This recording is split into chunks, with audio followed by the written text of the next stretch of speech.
Γράφει τώρα. Σιγά σιγά Θανάση, σιγά σιγά.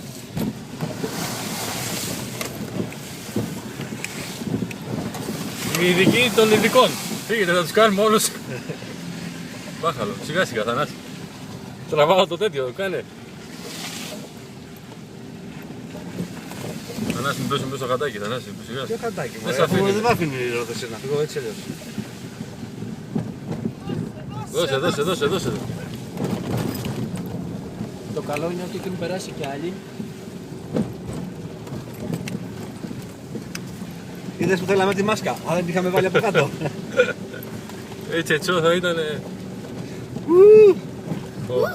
Μην κόψεις Θανάση. Τζιμπάρα Κωνσταντίνε. Πάτα τους. Κωνσταντίνε. Μην κόψεις καθόλου, πάτα τους. Θες να σπατήσουμε αυτό το ρογόι. Την κάτσαμε τώρα. Ωραία. Αυτή που είναι. Σιγά σιγά. Έλα ρε. Έχει αφήσει όλο μέσα στη στροφή το αμάξι ρε παιδιά, αν είναι δυνατόν.